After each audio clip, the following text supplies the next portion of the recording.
Chapter 2. Barbastro, though a long way from the front line, looked bleak and chipped. Swarms of militiamen in shabby uniforms wandered up and down the streets, trying to keep warm. On a ruinous wall, I came upon a poster dating from the previous year and announcing that 6 handsome bulls would be killed in the arena on such and such a date. How forlorn its faded colors looked! Where were the handsome bulls and the handsome bull fighters now? It appeared that even in Barcelona, there were hardly any bullfights nowadays. For some reason, all the best matadors were fascists. They sent my company by lorry to Seatamo, then westward to Alcubierre, which was just behind the line fronting Zaragoza. Seatamo had been fought over 3 times before the anarchists finally took it in October, and parts of it were smashed to pieces by shell, fire, and most of the houses pockmarked by rifle bullets. We were 1,500 feet above sea level now. It was beastly cold, with dense mist that came swirling up from nowhere. Between Seatamo and Alcubierre, the lorry driver lost his way. This was one of the regular features of the ward, and we were wandering for hours in the mist. It was late at night when we reached Alcubierre. Somebody shepherded us through morasses of mud into a mule stable where we dug ourselves down into the chaff and promptly fell asleep. Chaff is not bad to sleep in when it is clean, not so good as hay but better than straw. It was only in the morning light that I discovered that the chaff was full of bread crusts, torn newspapers, bones, dead rats, and jagged milk tins. We were near the front line now, near enough to smell the characteristic smell of war, in my experience a smell of excrement and decaying food. Alcubierre had never been shelled, and was in a better state than most of the villages immediately behind the line. Yet I believe that even in peacetime you could not travel in that part of Spain without being struck by the peculiar squalid misery of the Aragonese villages. They are built like fortresses, a mass of mean little houses of mud and stone huddling round the church, and even in spring you see hardly a flower anywhere. The houses have no gardens, only backyards where ragged fowls skate over the beds of mule dung. It was vile weather, with alternate mist and rain. The narrow earth roads had been churned into a sea of mud, in places 2 feet deep, through which the lorries struggled with racing wheels and the peasants led their clumsy carts, which were pulled by strings of mules, sometimes as many as 6 in a string, always pulling tandem. The constant come and go of troops had reduced the village to a state of unspeakable filth. It did not possess, and never had possessed, such a thing as a lavatory or a drain of any kind. And there was not a square yard anywhere where you could tread without watching your step. The church had long been used as a latrine, so had all the fields for a quarter of a mile round. I never think of my first 2 months at war without thinking of wintry stubble fields whose edges are crusted with dung. 2 days passed and no rifles were issued to us. When you had been to the Comite de Gara and inspected the row of holes in the wall, holes made by rifle volleys, various fascists having been executed there, you had seen all the sights that Alcubierre contained. Up in the front line things were obviously quiet. Very few wounded were coming in. The chief excitement was the arrival of fascist deserters, who were brought under guard from the front line. Many of the troops opposite us on this part of the line were not fascists at all, merely wretched conscripts who had been doing their military service at the time when war broke out and were only too anxious to escape. Occasionally small batches of them took the risk of slipping across to our lines. No doubt more would have done so if their relatives had not been in fascist territory. These deserters were the first real fascists I had ever seen. It struck me that they were indistinguishable from ourselves, except that they wore khaki overalls. They were always ravenously hungry when they arrived, natural enough after a day or 2 of dodging about in no man's land. But it was always triumphantly pointed to as a proof that the fascist troops were starving. I watched one of them being fed in a peasant's house. It was somehow rather a pitiful sight. A tall boy of 20, deeply windburnt, with his clothes in rags, crouched over the fire shoveling a pannikinful of stew into himself at desperate speed. and all the while his eyes flitted nervously round the ring of militiamen who stood watching him. I think he still half believed that we were bloodthirsty Reds and were going to shoot him as soon as he had finished his meal. The armed man who guarded him kept stroking his shoulder and making reassuring noises. On one memorable day, 15 deserters arrived in a single batch. They were led through the village in triumph with a man riding in front of them on a white horse. I managed to take a rather blurry photograph, which was stolen from me later. On our third morning in Alcubierre, the rifles arrived. A sergeant with a coarse, dark, yellow face was handing them out in the mule stable. I got a shock of dismay when I saw the thing they gave me. It was a German Mauser dated 1896, more than 40 years old. It was rusty, the bolt was stiff, the wooden barrel guard was split. One glance down the muzzle showed that it was corroded and past praying for. Most of the rifles were equally bad, some of them even worse, and no attempt was made to give the best weapons to the men who knew how to use them. The best rifle of the lot, only 10 years old, was given to a half-witted little beast of 15, known to everyone as the Maricoon, Nancy, boy.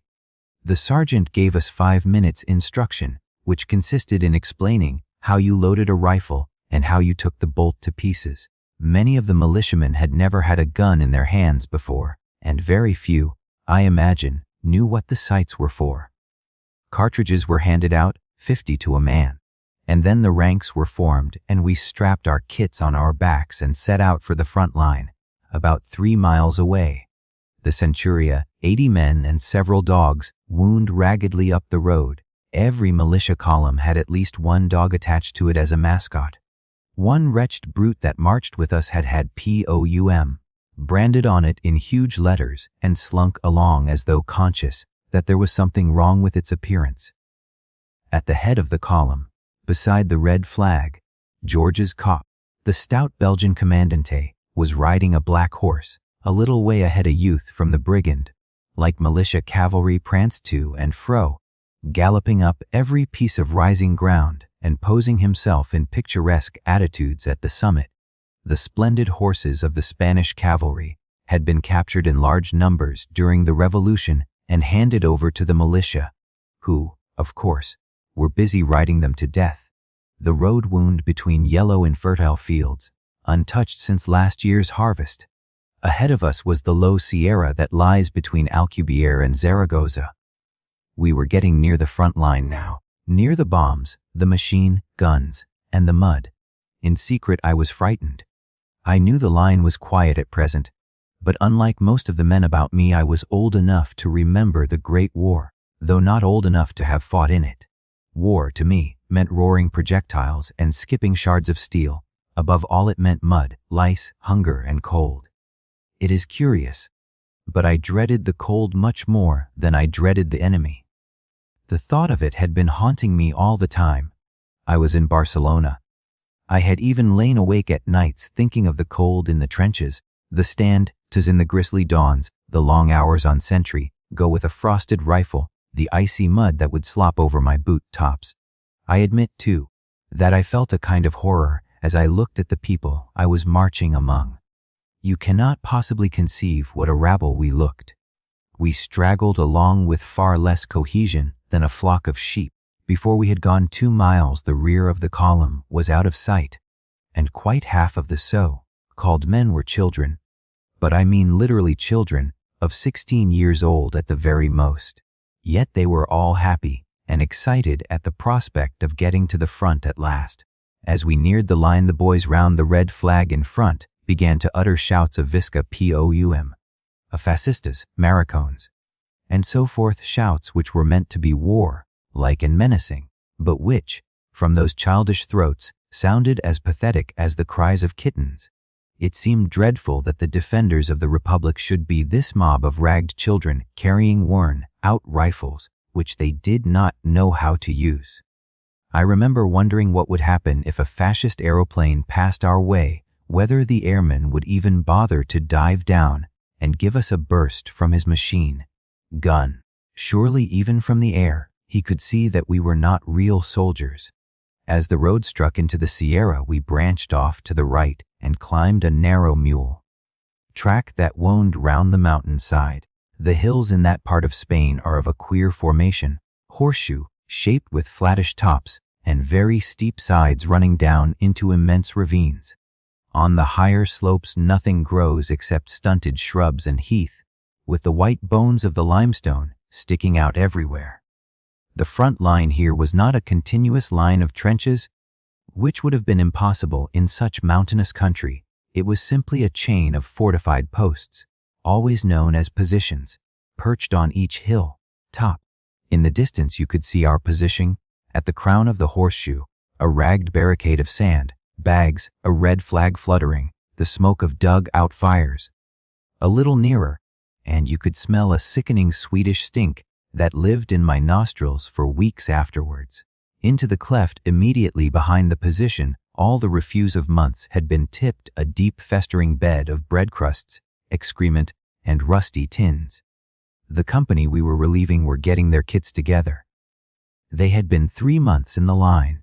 Their uniforms were caked with mud, their boots falling to pieces, their faces mostly bearded. The captain commanding the position, Levinsky by name, but known to everyone as Benjamin, and by birth a Polish Jew, but speaking French as his native language, crawled out of his dug-out and greeted us. He was a short youth of about 25, with stiff black hair and a pale, eager face, which at this period of the war was always very dirty. A few stray bullets were cracking high overhead. The position was a semi-circular enclosure about 50 yards across, with a parapet that was partly sandbags and partly lumps of limestone. There were 30 or 40 dugouts running into the ground like rat holes. Williams, myself, and Williams's Spanish brother-in-law made a swift dive for the nearest unoccupied dug-out that looked habitable. Somewhere in front an occasional rifle banged, making queer rolling echoes among the stony hills. We had just dumped our kits and were crawling out of the dug-out when there was another bang, and one of the children of our company rushed back from the parapet with his face pouring blood.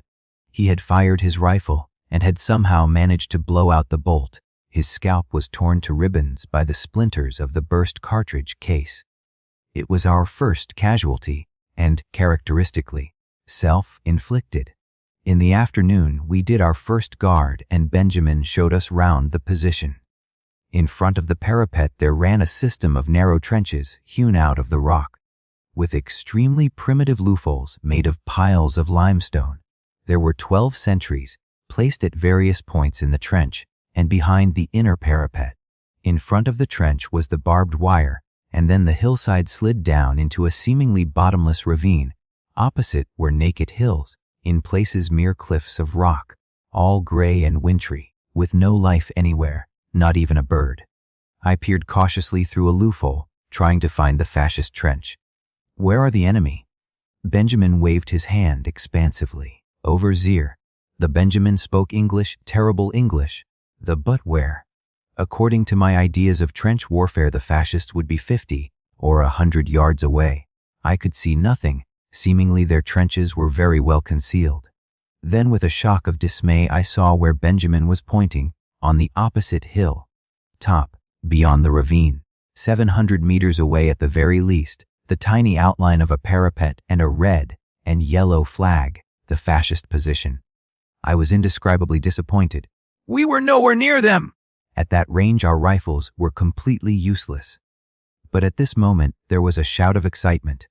2 fascists, grayish figurines in the distance, were scrambling up the naked hill, side opposite. Benjamin grabbed the nearest man's rifle, took aim, and pulled the trigger.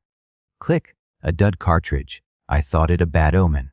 The new sentries were no sooner in the trench than they began firing a terrific fusillade at nothing in particular. I could see the fascists, tiny as ants, dodging to and fro behind their parapet, and sometimes a black dot which was ahead would pause for a moment, impudently exposed. It was obviously no use firing, but presently the sentry on my left, leaving his post in the typical Spanish fashion, sidled up to me and began urging me to fire.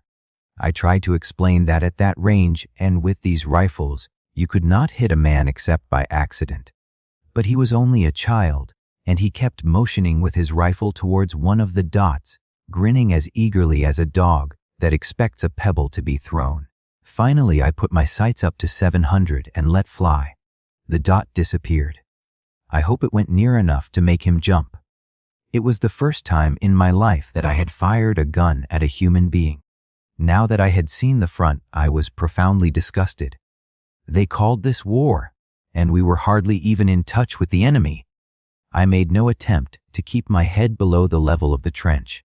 A little while later, however, a bullet shot past my ear with a vicious crack and banged into the parados behind. Alas! I ducked. All my life, I had sworn that I would not duck the first time a bullet passed over me, but the movement appears to be instinctive, and almost everybody does it at least once.